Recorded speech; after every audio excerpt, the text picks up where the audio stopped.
Hello. So it's Thursday, September 24th, and spent some time cleaning all this up and did a lot of sanding to make a nice fit, so it fits into this pretty well.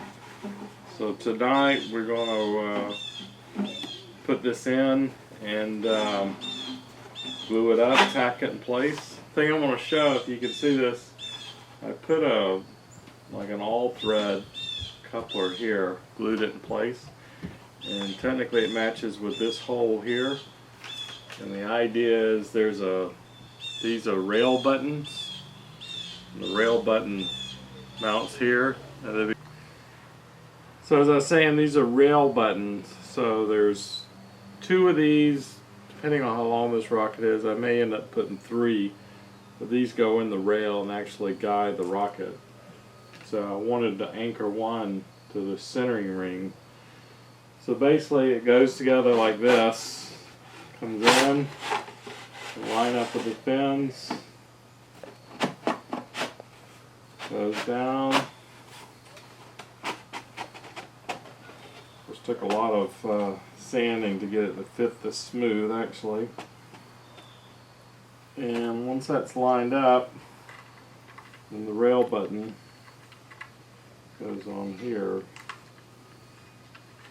like that, like so.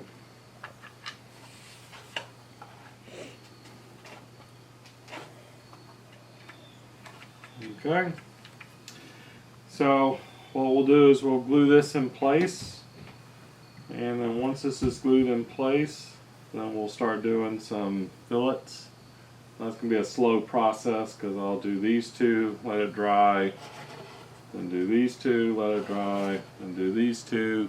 And basically that makes kind of a thick adhesive that pulls this edge into the tube, and we'll slope it so where there's no hard edges. So that one we do tip to tip fiberglass to the 3-ounce.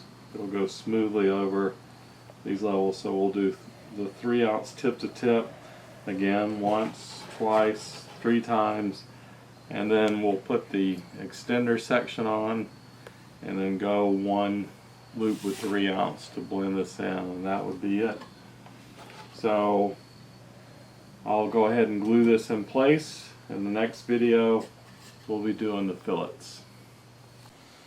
Okay, so now we're going to start doing the fillets on the fins, and if Tara can come over, I'm using the same resin that we use for the fiberglass. So we'll take 1,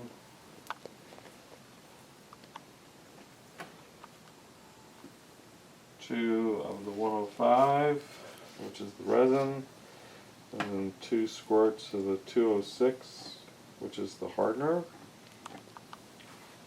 So you can see how liquidy that is. Okay. So we mix that in. Same process if we were doing fiberglass, but if you recall, it drips a lot, it runs, it's very runny, see? So the fillets are to act as a radius between the booster and the fins. So we want to thicken this up. And the way we thicken this up is we mix in this filling blend, which is a powder, and we can actually increase this to where it's almost like a ketchup, which is kind of the viscosity that we want it to. So after we get this kind of mixed in, it's just for the resin and the hardener, we'll now put in this 405, made by the same company. So I actually take it, put a scoop in there. I've done this before, so I know about how much I need. So you can see we mix it in, and you can see it turns brown too. So we mix this in real good. It's almost like cake batter in a way. You kind of tempted to Don't eat it. stick your finger in there and eat it, but it's not something you want to eat, I can promise you that. So it takes about 4 of those spoonfuls to get it to the viscosity that we want. And again, the idea is that you can bridge the adhesive between 2 pieces that are butted together and actually kind of bridge that gap. Because the idea on the fins, when we do the tip to tip, this adhesive will finally really make the fins stiff relative to the booster. But plus it gives us a rounded radius so that we're not encountering such a steep transition like when we did the tip to tip with the motor tube. Because it's going to be on the exterior, it's ultimately going to be painted, so we want all the lines to be very smooth. So we put another one. So Tara, pause this now until we get this mixed up. Okay, so we've masked off a 1/2 inch on the booster, 1/2 inch on the fin. The idea is we'll put the thick adhesive into this wedge here. We've taped off so that when it's tacky we can pull the tape off and I'll leave a clean line. So you'll notice this stuff goes on very thick. So you just kind of blot it in like this. And you can see we intentionally want it thick. Again, believe it or not, this is the same adhesive we did the fiberglass, but with the thickening stuff in it. We can actually bridge it. So you can see we're just caking it in. We've taped the back side of the fin so it won't run through to the other side on the crack. We've made sure the fins are aligned. And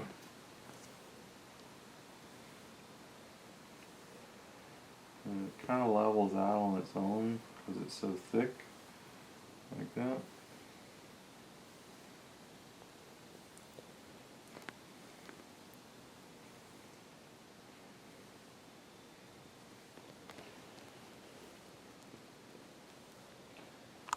Do this side. Whoa. That far.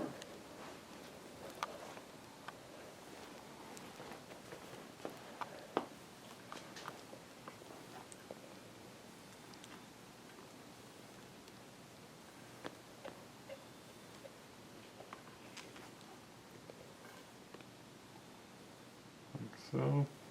Just kind of back it in there.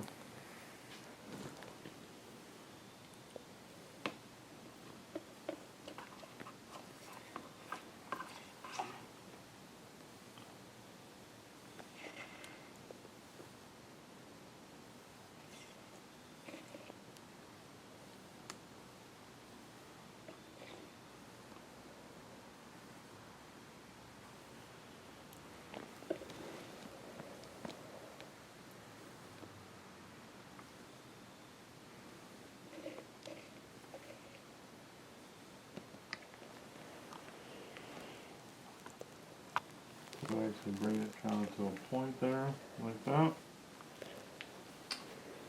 Coating it. Make sure we've built up enough so it's pretty even across.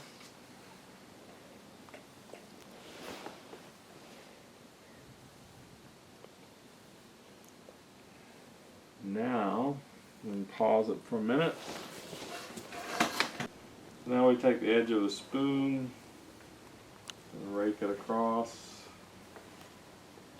making sure we don't have any low spots.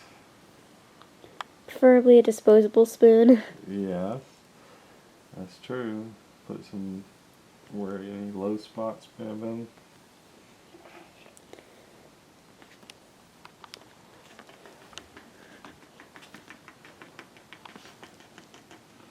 Like so. Maybe pull it again.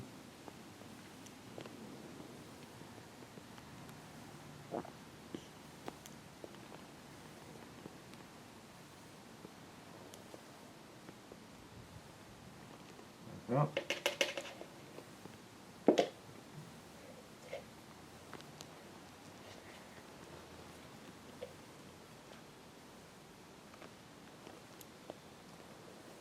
Bring the excess to a point here. I'll do the same thing for the other side.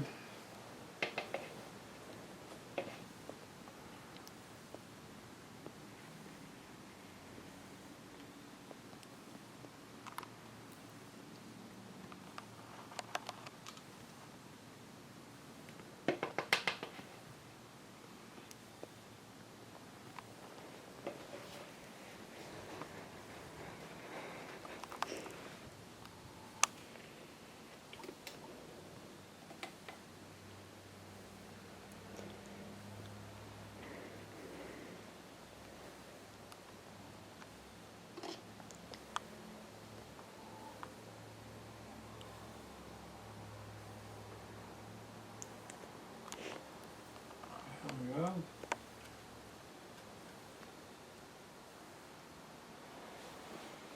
So, let that dry.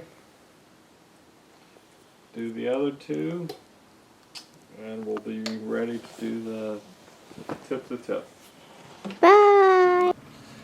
Hi, it's Tuesday, September 29th, and last time we left off I was doing the fillets on the booster section, but I thought I'd take this time to show other things we've been doing, because this kind of lasts a long time. We actually did this in 3 phases, so it took pretty much all weekend for it to dry. Tara can come in a little closer, I'll show what we did. So you can see here the fillets dried. It's a darker brown. I've already sanded, cleaned this up quite a bit, but you can see the transition it makes from the fin, which has the 6-ounce fiberglass, gives it kind of a radius, and goes into the booster tube, which also has 6 ounces. And you can see how I tapered the edge on all 3 sides. So now when we do the 3-ounce, going tip to tip, we won't have such a sharp edge. We'll go in the radius, go over and out. But this adds a lot of strength to the fin, to the booster tube. I went ahead and added these these rail guides. They call them rail buttons. And originally I was going to put 2, but I think because of the length of the rocket I'm going to put 3. So there'll be another one up there. What I like to do is anchor these to some structure inside the rocket. So if you recall, there's a lower wood centering guide around the engine tube. There's a middle one, and then there's one way up here at the top. Remember, the fins actually were glued on the engine tube between the lower and upper. So I glued a like one of those metal standoffs to the center ring, and I drilled through the tube, and this is hooked on there. And then I put one on the top centering ring. So the idea is when I glue the extension on, I won't be able to get access to those. So I can take the screws out when we wrap it in fiberglass, but those there. But the way this works, this is what they call 1x1 rail. They use this a lot in industries. And the bigger rockets, bigger than mine, can actually go to 1.5 x 1.5, but this is a 1x1. And the way it works is we say that channel there, and the rail would be about 10 feet long.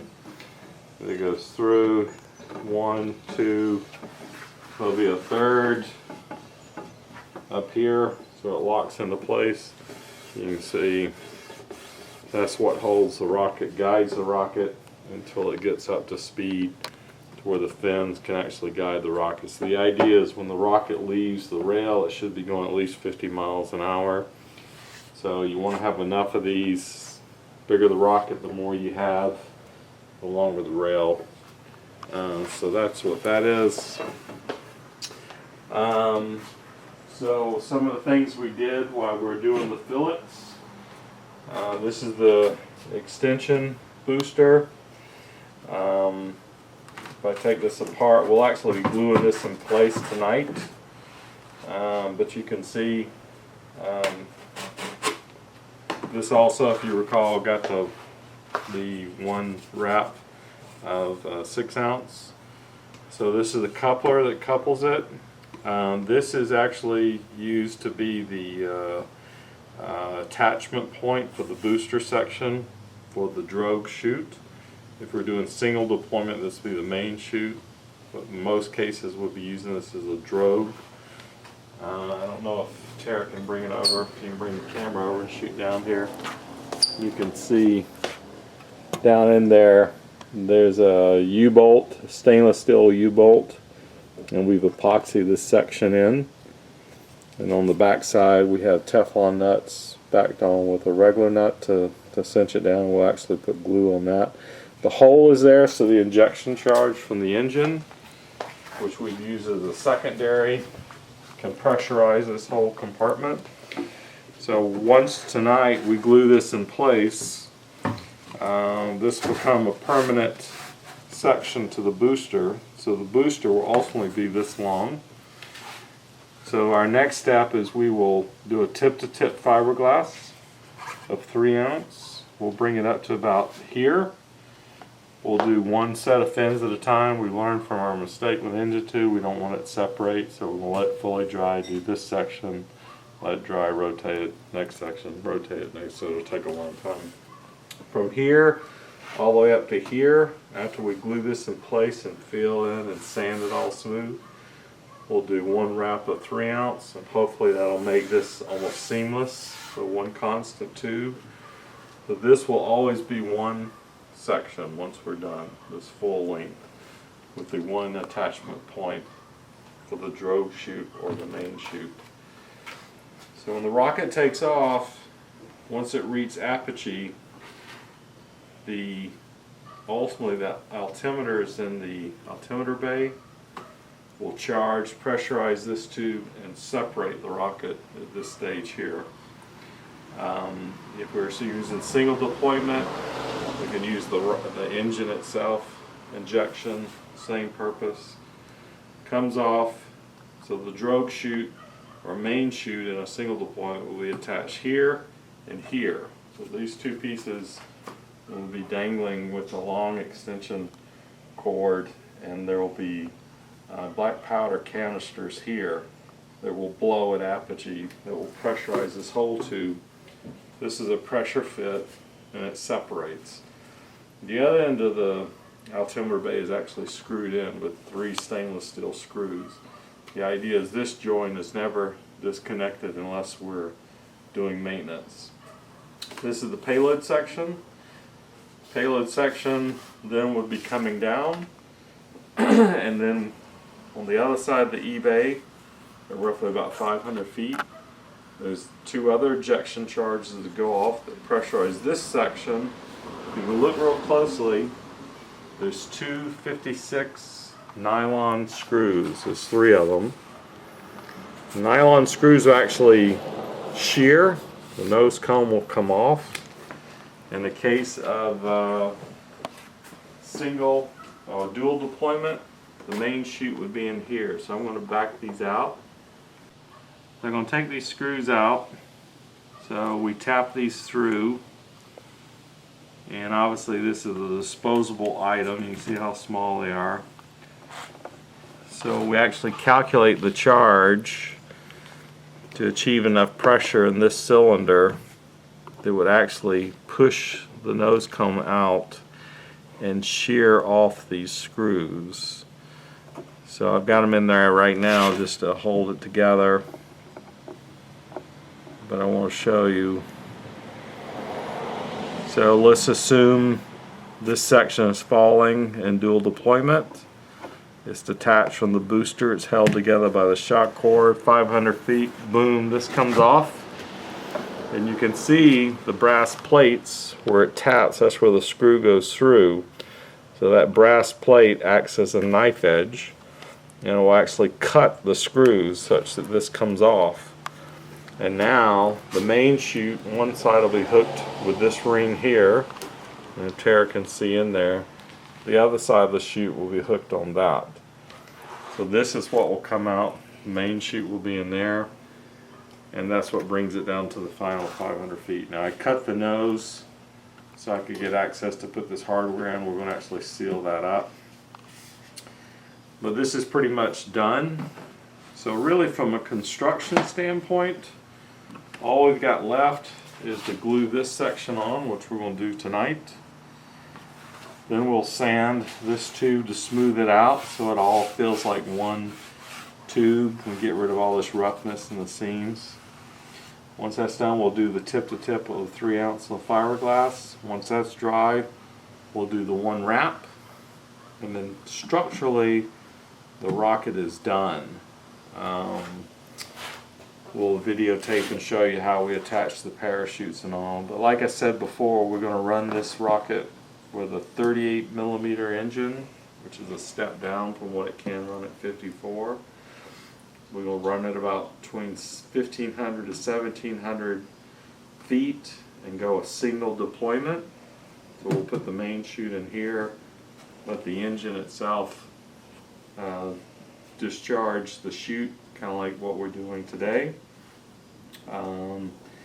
We get experience with that. We'll go all the way up to roughly about 3,000 feet with a single deployment. Make sure the rocket's flying well, so about 2 or 3 launches. Then we'll buy all the electronics, put that into the eBay, and get experience also on a 38mm engine, still within our certification level 1, and do dual deployment. All that test out, we'll start finishing the rocket with paint and stuff, and go for our level 2. So I'm going to show you the eBay. The eBay is screwed in place, so these screws only come out during maintenance. So we actually put some inserts in the eBay, so these stainless steel screws hold it in place. There's 3 points. The only reason why we'd be taking this out is to do maintenance on the eBay or set the charges. But this detachment point never occurs during flight. You can see it comes apart like that. That's the actual eBay. So the only section of the tube that's exposed is this ring.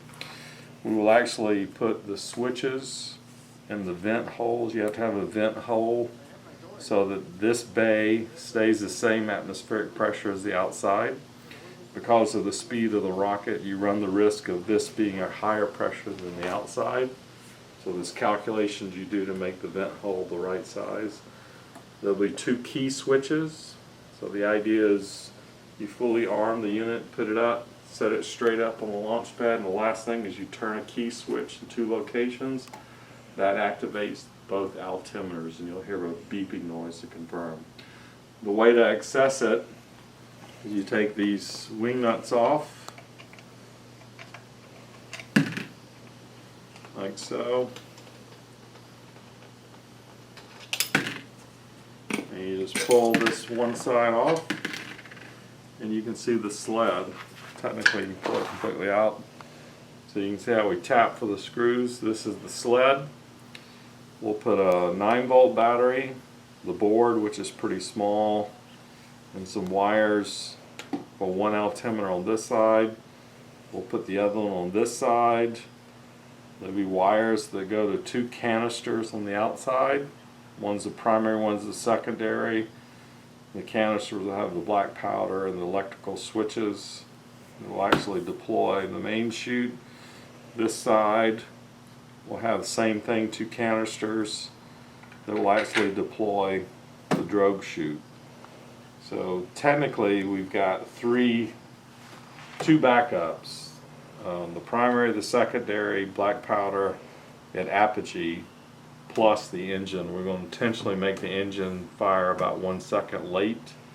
We don't want all this firing at the same time. So if everything works right, the injection charge in the engine will actually occur after this separation has taken place, so it just makes a pop and doesn't do anything.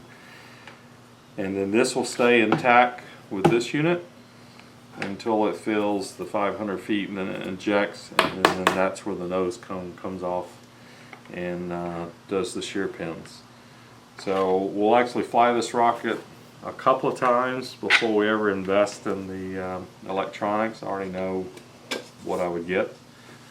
But basically the eBay goes back. You can see how basically it's a tube within a tube. So the idea is the inner tube is recessed, the thickness of the cap. The caps have been fiberglass, so the black powder doesn't get in the wood. You push it together on the all threads, you can see it recess. So the idea, it's all sealed. So you're sealing up the electronics from the black powder, which can be corrosive. So that's the eBay. So this will be a routine